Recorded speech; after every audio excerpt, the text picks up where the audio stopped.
سامعین کرام، اہل حرم و دربار شام کے حوالے سے ایک مرثیہ پیش خدمت ہے۔ جب شام کے قریب حرم کا گزر ہوا، غم سے کمال بیواؤں کا ٹکڑے جگر ہوا۔ دربار میں یزید کے داخل شمر ہوا، مسرور و شاد حاکم بیداد گر ہوا۔ بولا شمر کہ آج عجب دن ہے عید کا، آیا ہے فرق کٹ کے حسین شہید کا۔ ابن معاویہ نے سنا جب یہ ماجرا، مارے خوشی کے تخت سے وہ اٹھ کھڑا ہوا۔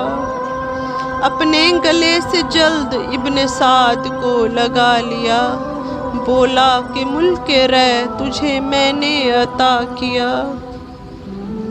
رخنا جو سلطنت میں میرے تھا مٹا دیا، تو نے نشان احمد و زہرا مٹا دیا۔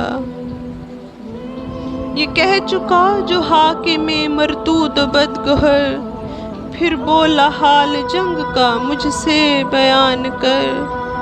بولا لئیں طویل ہے وہ حال سر بسر، فی الحال عرض کرتا ہوں میں تجھ سے مختصر۔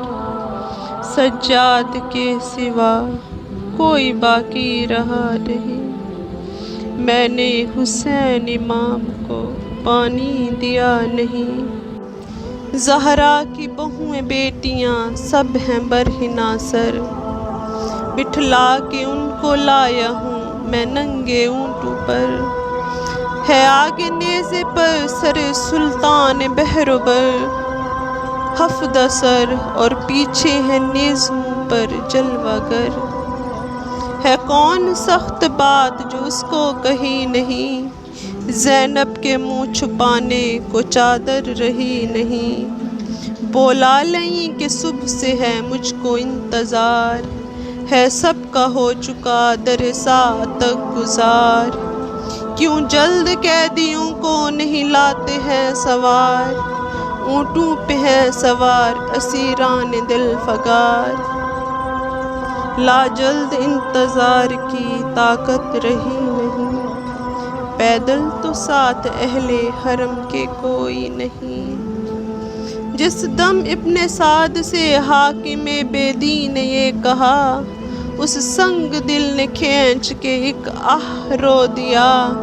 کہنے لگا کیا کہوں میں تجھ سے ماجرا، ہے ساربان آل محمد پیادہ پا۔ شبیر کے پسر کو شترماں بنایا ہے، وہ ننگے پاؤں کوفہ سے تا شام آیا ہے۔ سن کر یہ حاکم بے دین نے یوں کہا، ایک اونٹ پہ بٹھا کے اسے جلد لے کے آ۔ عابد کے پاس جا کر ابن سعد نے بیان کیا، ہولے سوار حکم ہوا ہے یزید کا۔ حاکم کو تیرے حال پہ رحم آیا ہے، تجھ کو شتاب سامنے اپنے بلایا ہے۔ سن کر یہ حکم حاکم مردود و نابکار، رونے لگے پکار کے سجاد دل فگار۔ کہنے لگے کہ خاک ہوں میں اونٹ پر سوار، پیدل ہے میرے ساتھ میرے جد نامدار۔ میرے علم سے دادی میری ملتی ہاتھ ہے، پیدل بطول نیزۂ ہولی کے ساتھ ہے۔